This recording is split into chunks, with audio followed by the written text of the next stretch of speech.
tectônicas. Estão lembrados? No nosso último encontro nós falamos sobre placas tectônicas, movimentos de placa. E hoje, para a gente fechar essa primeira fase, nós vamos trabalhar a questão dos... Vamos entender um pouco sobre o que é abalo sísmico, ok? Então olha só,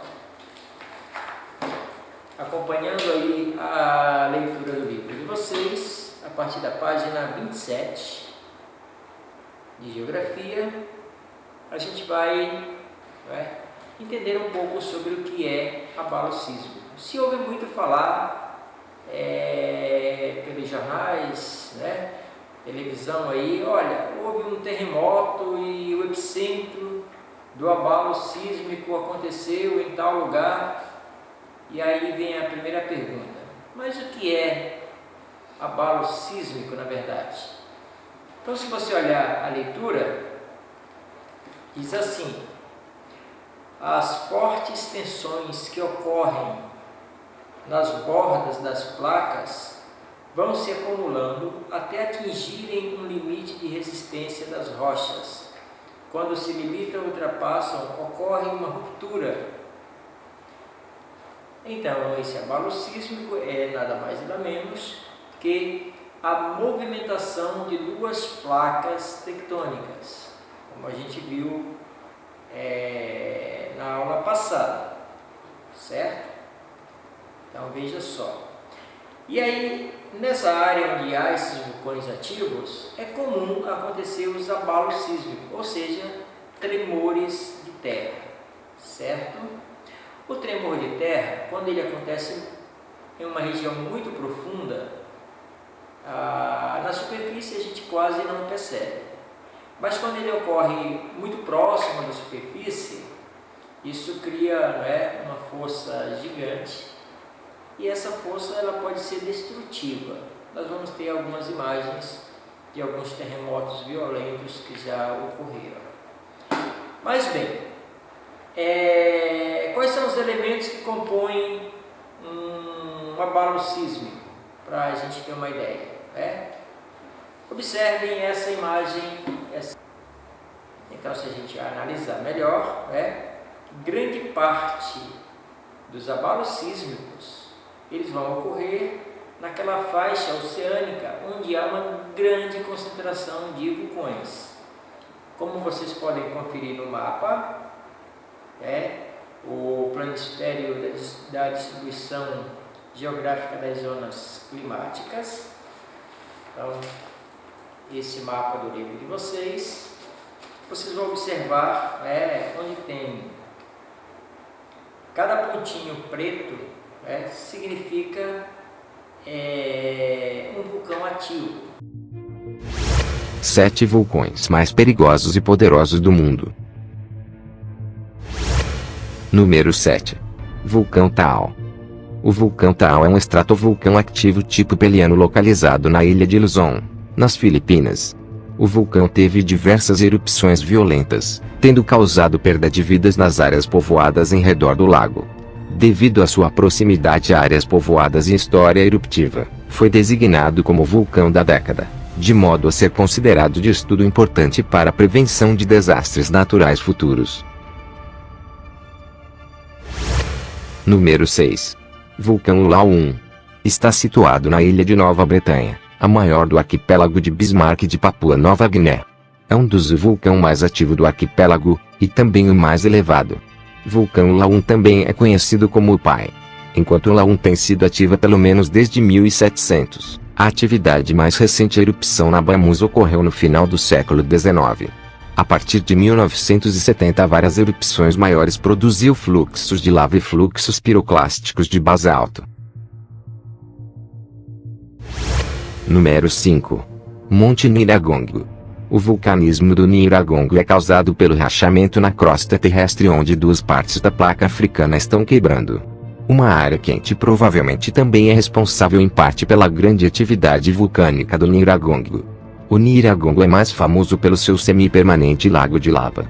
A última erupção conhecida ocorreu em 2007. O Nyiragongo e o vulcão próximo Nyamuragira são juntos responsáveis por 40% das erupções vulcânicas históricas da África. Número 4. Monte Merapi. É um vulcão localizado na ilha indonésia de Java. Atinge os 2.968 metros de altitude e é o vulcão mais ativo da Indonésia, do qual há registro de ter entrado em erupção perto de 70 vezes desde meados do século X, numa média de 4 em 4 anos. País que tem a maior densidade de vulcões do mundo, tendo matado 70 pessoas em uma erupção em 1994 e 1.300 pessoas em 1930. Em 2010 houve outra, a última erupção, e mais 304 mortes. Número 3. Vulcão Sakurajima. Sakurajima está localizado na caldeira de Aira, formada em uma erupção enorme há 22.000 anos. É um estratovulcão ativo e antigamente era uma pequena ilha com o mesmo nome que agora está ligada com a ilha de Kyushu. A atividade vulcânica continua a ocorrer, despejando grandes quantidades de cinza vulcânica nos arredores do vulcão. Erupções anteriores criaram uma área montanhosa de areias brancas na região. Número 2. Vulcão Vesúvio. É um estratovulcão localizado no Golfo de Nápoles, Itália, a cerca de 9 km a oeste de Nápoles e a curta distância do litoral. O Vesúvio se passou por diversas alterações significativas. Desde então, o vulcão entrou em atividade diversas vezes, sendo considerado atualmente um dos mais perigosos do mundo devido à sua tendência de erupções explosivas e à população de 3 milhões de habitantes em suas proximidades. Número 1. Vulcão Eyjafjallajökull. É um maciço vulcânico no sul da Islândia coberto por uma cúpula de gelo, o Eyjafjallajökull. Por metonímia, se refere tanto ao vulcão quanto à geleira que o cobre. Apenas 4 erupções são conhecidas por este vulcão, sendo o último de 20 de março a 27 de outubro de 2010. A montanha é visível do arquipélago das Ilhas Vestmann, que fica a sudoeste. Este é um dos vulcões mais ativos e mais destrutivos da Islândia. Quando nós temos a base, nós temos aí duas placas tectônicas, né? Essas placas, nós vamos chamar ela de crosta, que é a parte superficial da Terra. Nós temos aí o epicentro, que é onde vai ocorrer a acomodação do solo, né? Onde vai dar início ao choque das duas placas. E aí você tem aí a falha. Então são elementos que vão proporcionar esse possível terremoto, certo? Bem, então os abalos sísmicos são nada mais nada menos que tremores de terra que ocasionalmente ocorrem quando duas placas se convergem ou se movem, né? Já que a nossa terra ela é cheia de falhas. Ok? Bem, já que a gente teve essa fala e já a fala da semana passada, na página 28, vocês têm 3 questões para tentar responder, tá? Então, releiam lá o texto abalo sísmico e vamos tentar responder as questões. A primeira questão, com base nessa página 27, você vai olhar o mapa, vai interpretar esse mapa e vai dizer o seguinte: com base nas informações apresentadas no mapa das zonas sísmicas, que está na página anterior, você vai dizer que informações o mapa oferece. Então você vai olhar o mapa e vai dizer: poxa, eu estou vendo, ele está me dizendo alguma coisa. O que esse mapa está dizendo? O que é que eu posso ver olhando esse mapa da página 27? Qual a informação que eu tenho? Beleza? Você vai tentar fazer e vai colocar lá na primeira questão. Pois bem, a segunda: que relação é possível estabelecer entre os limites das placas e as atividades sísmicas vulcânicas? Será que tem alguma relação entre a borda, né, das duas placas e os processos de vulcanismo ou a atividade vulcânica? Dá uma pensada aí e aí você tenta produzir uma resposta. A terceira: em que porção do planeta há a maior ocorrência de terremotos vulcânicos? Observando esse mapa, onde é que nós poderíamos dizer que os terremotos são mais frequentes? Certo? Você vai tentar então responder então a terceira questão. Beleza? Tranquilo? Então vamos continuar.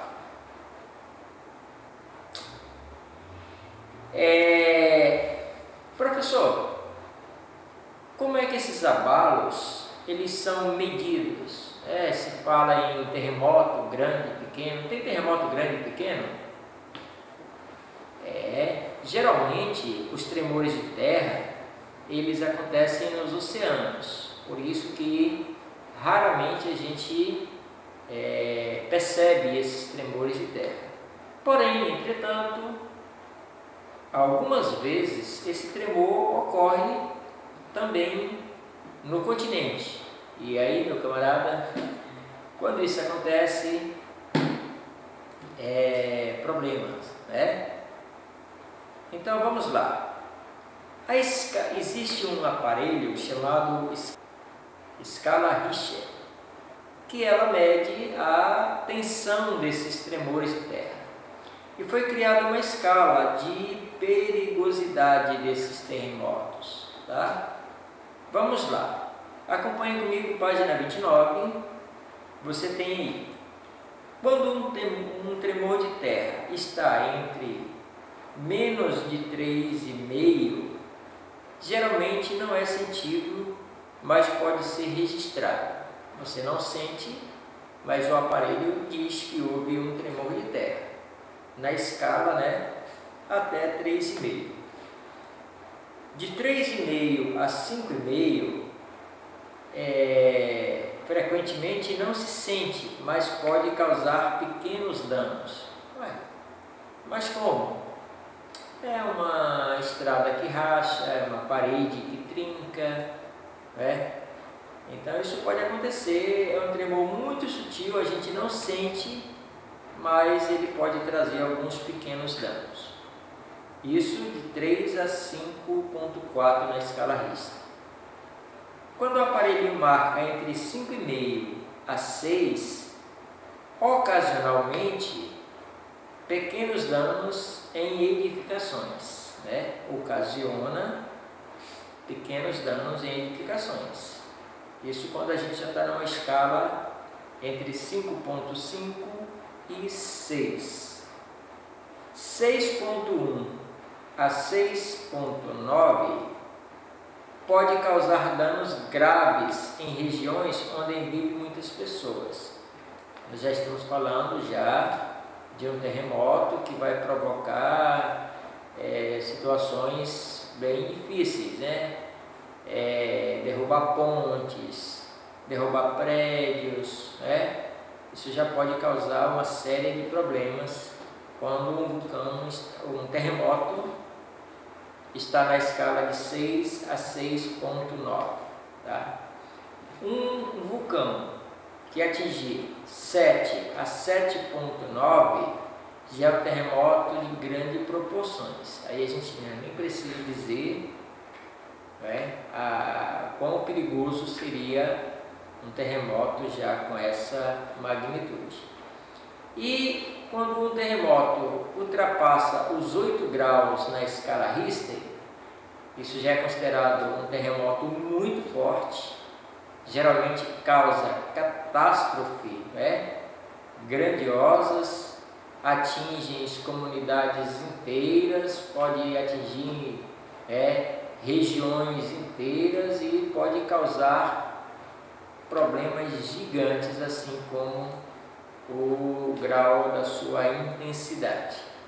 Então, essa escala Richter é uma escala que vai medir, né, a questão do tremor desse terremoto, certo?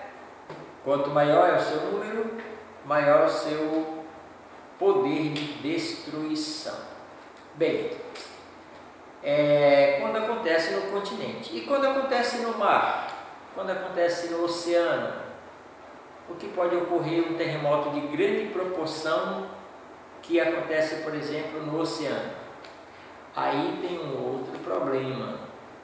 Esse terremoto causado em um oceano, ele pode causar uma tsunami, que são ondas enormes, né, causadas por perturbações profundas no mar. Perturbação, a gente quer dizer tremores de terra, e essas ondas elas podem atingir violentamente o continente. Então também é um problema, mesmo acontecendo em alto mar. Esse movimento de terra ele pode criar ondas que, conforme essa onda vai chegando mais próximo do continente, essa onda vai ficando maior, podendo chegar a 15, 20 metros de altura, né? Uma onda nessa proporção, ela pode ser devastadora para pequenas ilhas, para cidades costeiras, né? Cidade à beira-mar, para hotéis que abrigam turistas, né? Geralmente à beira-mar, e para cidades inteiras que estiverem próximo do mar, certo? E a gente já viu tsunamis aí fazerem estragos gigantescos. A gente vai compartilhar com vocês algumas cenas. E aí, pulando para a página 30, para finalizar essa conversa, eu queria que vocês tentassem fazer essa atividade que o livro propõe. Aí na página 30 você vai encontrar uma caixa onde na faixa superior está escrito crosta, manto e núcleo. O que é isso, professor? Crosta, manto e núcleo são as partes que compõem o nosso planeta, correto? A crosta é a parte superficial, o manto é a parte intermediária e o núcleo é o centro do nosso planeta. Beleza? Entendido? Vamos lá. Ao lado vocês vão ter uma coluna com os seguintes pedidos, com as seguintes escritas: características, espessura e composição. O que quer dizer? Em característica, você vai descrever como é a característica da crosta terrestre, a característica do manto e a característica do núcleo. Perfeito? Beleza. Na coluna espessura, você vai descrever, vai voltar lá na leitura anterior e vai dizer qual é a espessura da crosta.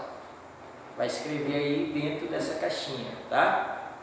Vai dizer qual a espessura do manto e vai dizer qual a espessura do núcleo. Beleza? E lá no final, onde tem composição, vocês vão dizer como é composto, como é formado a crosta, como é formado o manto e como é formado o núcleo. Ok? Fez essas três questões? Beleza. E aí vem a segunda questão. O que são placas tectônicas? Quais as consequências de sua movimentação? Aí a gente já até respondeu a primeira e a segunda está na cara, né? Que esses movimentos eles não são... enfim, vou deixar vocês responderem, depois a gente faz a correção. E a terceira questão: qual a relação entre as correntes de convecção e a dinâmica das placas tectônicas? Como ocorre esse processo? Essa é uma pergunta um pouco mais difícil, talvez vocês não consigam responder, mas quarta-feira a gente vai fazer um zoom para tirar todas as dúvidas e fechar esse questionamento, certo? Então, nós fizemos placas tectônicas e agora estamos encerrando essa segunda fase falando sobre abalos sísmicos, ok? Então, galera, respondam bonitinhos, façam uma foto da resposta e manda lá no meu PV para a gente dar uma olhada, tá bom? Para quarta-feira que vem a gente já fazer a nossa correção pelo Zoom de cada uma dessas questões. Mas é importante que estejam já prontas no livro de vocês. Beleza? Fica com Deus e até mais.